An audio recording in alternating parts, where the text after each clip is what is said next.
All right, we got about 25 minutes to unpack your success, and that's really what I want to do, because I think the people that are listening to this are going to go, how can I be like Curtis Ray, right? So no one wakes up and dreams of being a financial professional when they're a boy, a Nope. kid.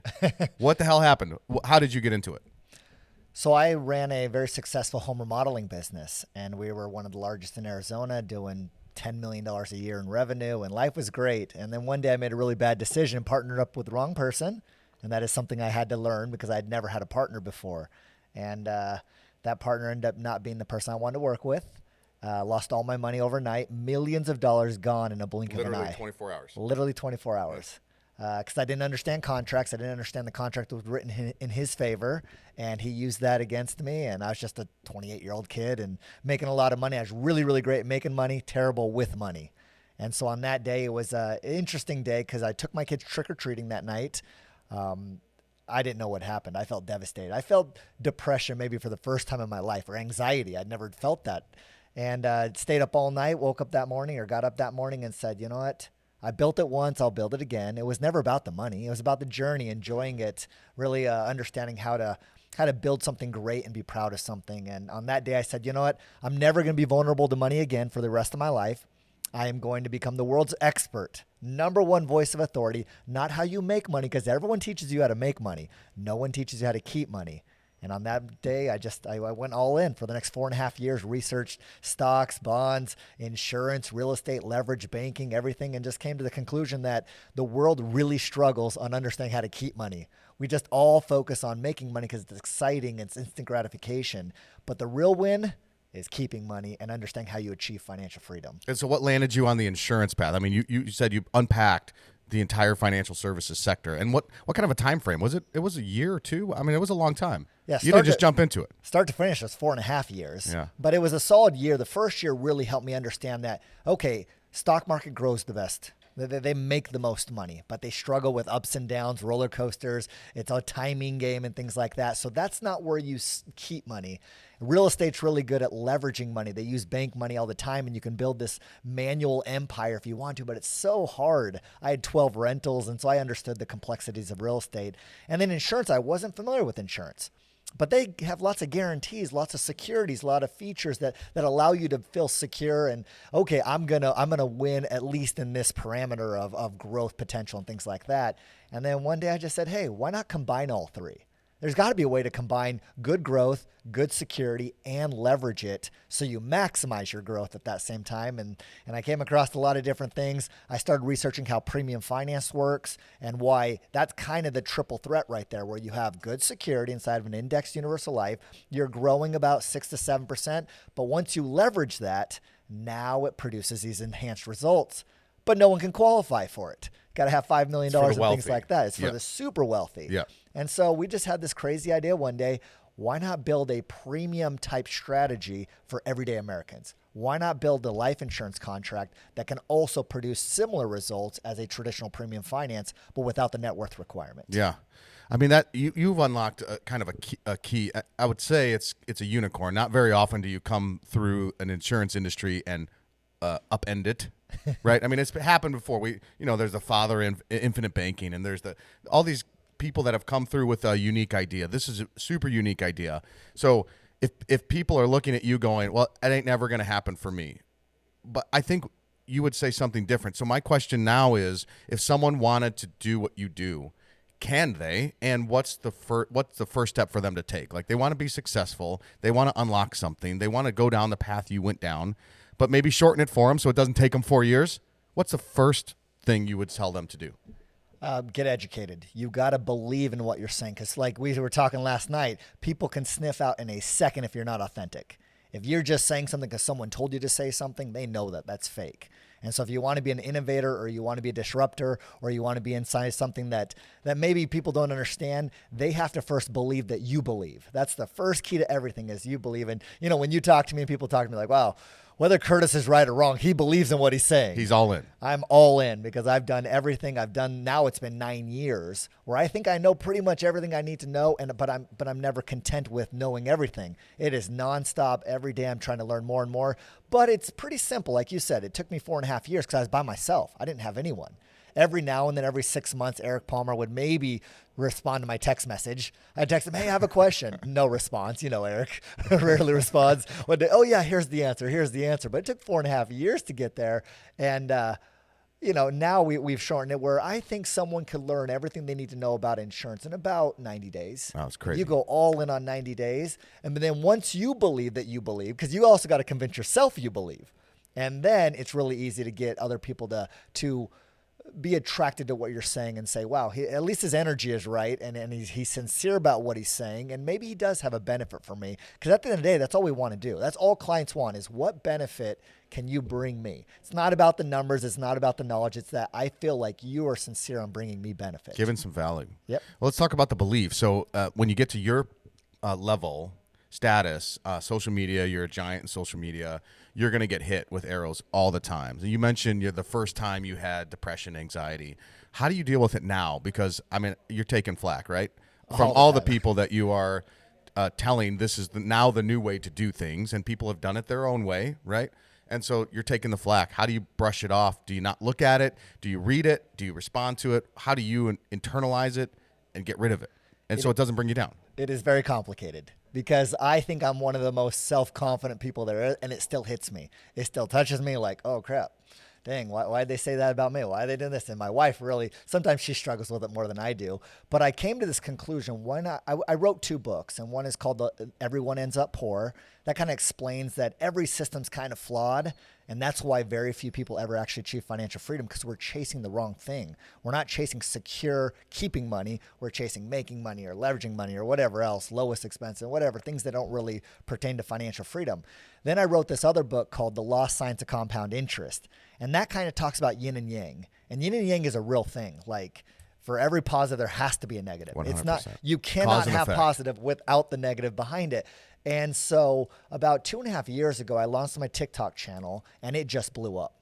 And, you know, I got 1.5 million followers. I'm verified, and half the world literally hates me. Calls me the biggest scam artist, con artist. Heck, Dave Ramsey made a podcast, literally made a podcast, his little group that said, watch out for Curtis Ray. And they even named me in front of 19 million people saying, watch out for this guy in Arizona. He's a bad dude. What do you think that is? What fuels that? Because I've known you for a few years, and I approached you with skepticism too. I think anybody that is a trailblazer is going to get approached with skepticism because it's outside of norms, right? Okay. Yep.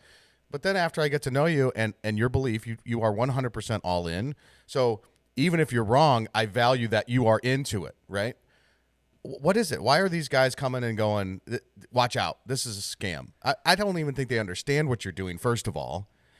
But they're willing to, a guy like Dave Ramsey has a brand to protect, and yet he's willing to go out and shoot an arrow at something he probably doesn't know what he's shooting at. Yeah, and he's never talked to me. He's never asked me anything. But there's this quote that says, the human mind fears what it doesn't understand and seeks to destroy what it fears.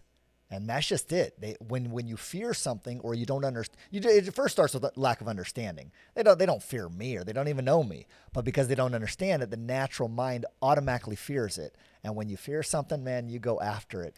Is it because commissions? Is it because you make commissions and you don't hide from that? Like, hey, I'm getting paid to do this job, and the insurance company pays me. And yet you see all these advisors and Dave Ramsey going, this guy's just in it for the commissions. Well, you're running a business. They're in it for their advertising. They're in it. Everybody's in it for something.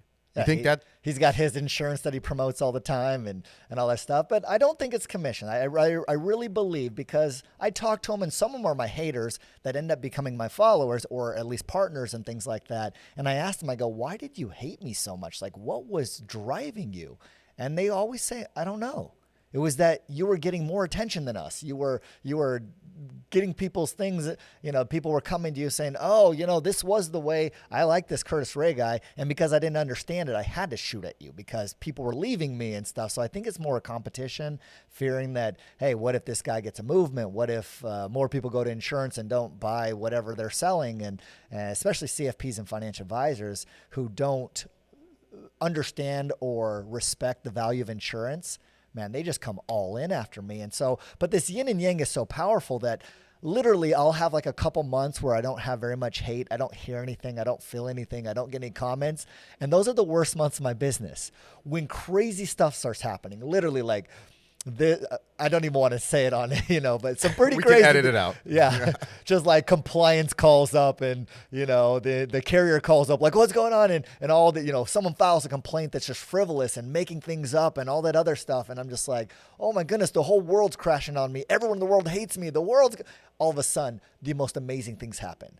And this happens so many times in a row that it's like, the more hate that I get, the more powerful I get. And so it's like Eric will call me up and he'll be like, Chris, we got a problem, blah, blah. I'm like, awesome. Literally. He calls me up, he's like, something's coming. I know something freaking awesome's coming. Or then the reverse side also happens. I'll literally be like, wow, this month, we did X amount. This is the best month we've ever had ever. Buckle up. Buckle up. Something's about to happen. Like, you need to sit down for this one. And it always happens. And it's just the most insane thing. And so now at this point in time, I embrace it. There's a few things I still fear, like, I always have to be compliant. You cannot go outside there. And so when compliance calls, it gets like, oh, like we didn't do anything. Like we follow the rules. We have a third-party compliance. We always try to do exactly perfect for compliance. But when financial advisors, CFPs, or whomever, even Dave, says something stupid, it's like, awesome. Thank you. Now the plus has to be right behind it because that's how the natural order works. I'm reading a book right now. It's been out for a bit. It's called The Subtle Art of Not Giving a Fuck. And he says in there, you almost have to experience that pain, that negativity in order to appreciate when the positive comes. Like it's just part of the process, like you're saying. Part of the process. It is. And I was doing this podcast on December 17th. I know the date because it's the day that changed everything. December 17th, 2020. And I'm on this podcast with this guy, and his name's Hakeem Vaez. He played in the NFL. And he goes, Curtis, how did you grow your social media from 0 to, at the time, I think I had like 200,000 followers in 9 months?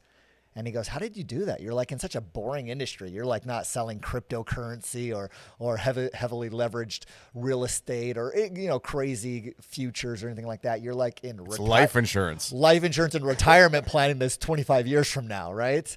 And I go, because I believe in what I'm doing. Like, I believe that I deserve it. And he's like, it's got to be more than that. I'm like, nah, man, I just go on there and tell my truth. And I had my bad day. I lost a ton of money. And now I believe that I have a mission, and that is to bring financial freedom to the world. Not rich, not even wealthy, because that's just your net worth number. How much money do you have? What are your assets? But financial freedom is how much money do you get to spend regularly, securely. And he goes, well, it's got to be more than that. I'm like, watch. The universe is so cool. Like when you have that negative and positive living inside your life, and you understand that positive is always there. The good side of the universe is always there to promote anyone who wants it. You believe you deserve it, it will just give it to you. And I believe I deserve 200,000 followers, and I just got verified. And he's like, man, you got verified. That's really cool. And I'm like, watch this. I'll do it again. I go, I'm so confident that the universe will bless me if I believe it. And I believe this. I will have 1 million followers by my birthday. And that was 6 months from that date. And he goes, that's impossible. You can't go from 200,000 to 1 million in 6 months on a boring retirement planning. I'm like, oh, nope. I've already told the universe I want it, and I believe I deserve it, and I'm going to get it. And he goes, okay, let's see what happens. Guess how long it took till I have 1 million followers? Your birthday. 7 days. 7 days. 5 months and 23 days sooner than what I said. Literally, I got off that podcast. I made a TikTok video that was the #1 viewed video in the world that day. For 24 hours, got 26 million views, was the #1 viewed video in the world. And followers went from 200,000 to 1 million. And did you intentionally set out to record that video that day? No. For it to be viral? Or was it just another video? Because you've done plenty of them before. It was just a video, and I told the universe I wanted, and people go, it can't be like that. I'm like, I swear to you guys, if you can convince yourself that you believe that you deserve it, then all of a sudden everything just comes. Then it's authentic. And I think that's the key that I've been hearing this whole time is if you believe it and you portray that belief, and you truly do. I mean, I've ventured into a little bit of social media, and you swipe up on TikTok, and after you get through the girls putting on makeup and you see some of these guys and girls out there talking about crypto and real estate, and you can feel from that video whether they believe it or not, or whether they're selling you something. Yeah, you can just feel it. They went and rented the Ferrari to act like they have a Ferrari, or there's a few other big social media people that literally they became famous by renting Airbnbs that are super huge and saying, this is my house. Like, that's so fake. And then they made it. There's ways to make a ton of money, but I don't think it's long-term sustainable. It's not a movement. It's not something that changes the whole industry. And I believe what we're doing now with life insurance, anyone who's a life insurance agent, if you don't realize how powerful of a tool you have in your hand right now, you are missing out. It's not just security. It's not just tax-free. It's not just increased retirement income. It's just not generational wealth. It's all of them.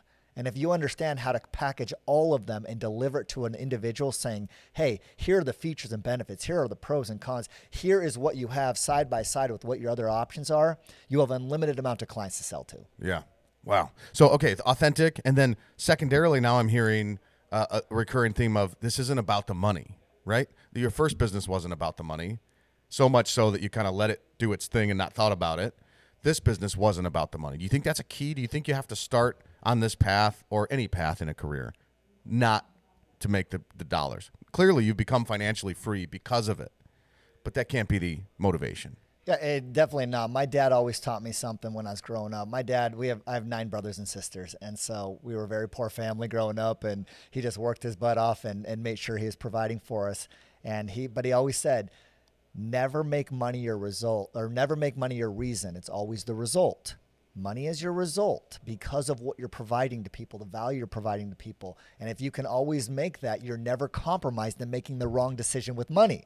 And so when business opportunities come up, like, oh, Curtis, if I have people on TikTok all the time, hey, will you promote our business? We'll pay you to be an ambassador or a brand or whatever. Yeah. I'm like, no, because I don't believe in that. And they're like, oh, but we'll pay you X amount of money. It's like, I don't believe in that. So I can't put my name behind that. But if you make money your result, not your reason, now you're doing things because A, it makes you happy. A, it brings other people value. You never burn out. That's the biggest problem with entrepreneurs, is they burn out because they're chasing money. I got to chase money, and then they get a little bit of money, and it's like, it's never enough. And you probably know that. Man, I have $100,000 in my bank account when I'm 23, and I think I'm the richest person in the whole world. But it was never enough. And then 200,000, 500,000, and now $5 million. And it's still like, it doesn't feel like enough, right? Money's never enough. But if you go chase the things that actually make you happy, that is helping people, having a good family, raising your kids, spending time, having great employees, bringing them value, all those different things, all of a sudden you create a life that you're happy. You have a great life. I do exactly what I want to do all the time. Everyone always goes, well, Curtis, if you're so successful, why aren't you retired? And I'm like, what do you think retirement is? Retirement to me is do what I want, when I want, with whom I want. And I already do that. And have enough money to do it. Yeah, I already do that. Yeah. So, you always get these people who are super successful who retire for like 3 months, right? Like, I got to go do something. Yeah, it's not in us. It's not in you. Yeah, you need fulfillment. You need to go do things that really make you proud of getting up every morning. Fulfillment is a great word. Yeah. Yeah. So your day looks different, right, than it used to probably. But is there anything during the day that you have to do at the end of the day when you hit the bed that you can say this day was successful? Is there one specific thing that you still do every single day, or is it a combination of things? What makes you get to the end of the day and go, this was a successful day? Is it a metric? Is it an action? Yeah, it's so for the first 10 years of my business running the granite countertops, I don't have regrets in my life, but there's one thing that I wish I would have done different. It's not a regret because I don't feel bad about it. And that is, I did not spend very much time with my children. I did not take them to T-ball. I did not do, I have to work. If I don't show up to my business, it will fail. I got to work 18 hours a day. My business is the most important thing in the world, blah, blah, blah, blah, blah. And I've matured at this point in time that it's like the number one metric I hold to myself, did I miss any of my kids' events? I go to every single event, no matter where it is, no matter what time it is. And I know everyone doesn't have that opportunity, but it took me 18 years to get here. And I've now earned that right to do that, where I go to every single event, no matter what it is. My kids are very uncoordinated. I was an athlete, and they didn't play T-ball. They didn't play Pop Warner. They didn't do any of that stuff. And I'm like, dang, did I fail my kids? But no, my kids are awesome. They do their things. They're more artsy. They go to like plays and concerts and stuff like that, and they play instruments and stuff. And I'm like, I don't have any of that in me. But yeah, that's the amount of time, the freedom of time is my accomplishment. I now have time to do whatever I want, whenever I want. So outside of that, and then the second thing I do is I do go basically a podcast on TikTok every night. So I make sure my day is free to go do whatever. And then I put the kids to bed at 8:30 at night, 9 o'clock at night. And then I go TikTok live, because I also believe that part of my responsibility, I do have a responsibility as a business owner. And that is to tell the world what I feel is absolutely best for them, how I achieved financial freedom and how they can also achieve the same financial freedom. So those are two things I do. Never miss a kid's event and talk to my people on TikTok. I love that the first thing that you mentioned, I mean, you're a powerhouse business owner, and the first thing you mentioned is family. That's incredible. Yep. There's a book out there called 18 Summers. Have you read this? You have 18 summers with your kids. That's it, pretty much, right? And then they're adults. And now when you start to read that book, I've done the same thing. I'm like, well, I only have 9 left with my daughter, and I only have 11 left with my son. I'm going to take every chance I can get. That's absolutely awesome. So one of my questions was going to be regrets, but you've rectified that. Yep. Because family leads the way. Yeah, and I always tell my wife, because she's always like, my kids want to do everything. My kids are just like nonstop energy bugs that are just like, go, go, go, go, go. Dad, can I do this? My daughter like plays volleyball. She goes and plays the guitar. She's straight A student. She wants to do all the plays, all the concerts. She was the lead role in the Shrek play. And she's just like literally from 6 a.m. to 10 p.m. every single day. Go.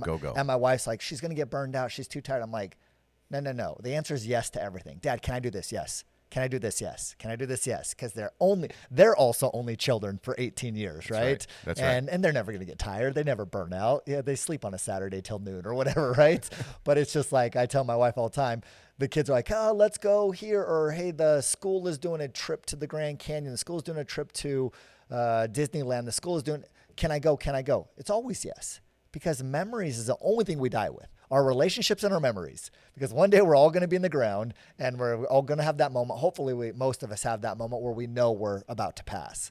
And we get to like kind of look at what's our life. And it's like, you're going to look back and say, what were my relationships and how did those perform? And what are my memories? Well, there's this movie, and it's with that guy who was on Transformers, the original Transformers main character. What's his name? Shay or? Oh yeah. I don't know. He's got a weird went last crazy name. for a little bit. Yeah. And he's with this Shia LaBeouf. Yeah, Shia LaBeouf, and he's with this Down syndrome kid in like a river or something like that. And the Down syndrome kid goes, "Am I gonna die?" And he's like, "Of course you're gonna die. We're all gonna die." But the thing is, what kind of stories are they going to tell about you at your funeral, you know? Yeah. And those are kind of those things like the memories, the stories. And one of my favorite movies ever is called Big Fish. Have you seen it? Mm-mm. I'll go watch Big Fish. It's an absolutely great movie about a father who tells stories, and he embellishes his stories a little bit like every father, and his son resented him for it. He'd always be telling a story, and the story was just so grandioso and all that other stuff. And then he ended up, right before he dies, he reconnects with his father, and then he dies, and at the funeral are all these people that were in his stories, and he's like, oh my goodness, these stories were real. At least mostly real, you know. The giant that he said was 10 feet tall was 7'6", and you know, still fairly large. Exactly, yeah. Right. And the Siamese twins were actually just twins, and this and that, and all this stuff. And it's like my father is a storyteller, and he's lived the most insane life. And I've seen lots of his crazy stories, and I'm just like, oh man, it's all about the memories, man. You got to have great relationships, spend time with people you love, go make a lot of money, because part of my life also is the energy I give to the world. I owe that. I have a responsibility. So maybe 25% of my time goes to my kids, 25% to my spouse, 25% to the world, and 25% to me. And I've got to balance that out, and that's how you achieve That's awesome. Freedom. Yeah, I love that. If this was the last thing you said to Aaron or your kids, what would it be? Very last thing I'd tell them is, obviously, I love you. I'm happy for the moments I got to spend with you, and go make sure you live every single day as happy as you've made me in my life. So, yeah. Curtis, you're a powerhouse, dude. Thank you for coming. No Cheers. problem. It's been an honor. Acrylic Financial Incorporated is a registered investment advisor, and the opinions expressed by those on this show are their own and do not reflect the opinions of Acrylic Financial. All statements and opinions expressed are based upon information considered reliable, although it should not be relied upon as such. Any statements or opinions are subject to change without notice. Information presented is for educational purposes only and does not intend to make an offer or solicitation for the sale or purchase of any specific securities, investments, or investment strategies. Investments involve risk and, unless otherwise stated, are not guaranteed. Information expressed does not take into account your specific situation or objectives and is not intended as recommendations appropriate for any individual. Listeners are encouraged to seek advice from a qualified tax, legal, or investment advisor to determine whether any information presented may be suitable for their specific situation. Past performance is not indicative of future performance, and some guests may have been paid a fee to be interviewed for this show.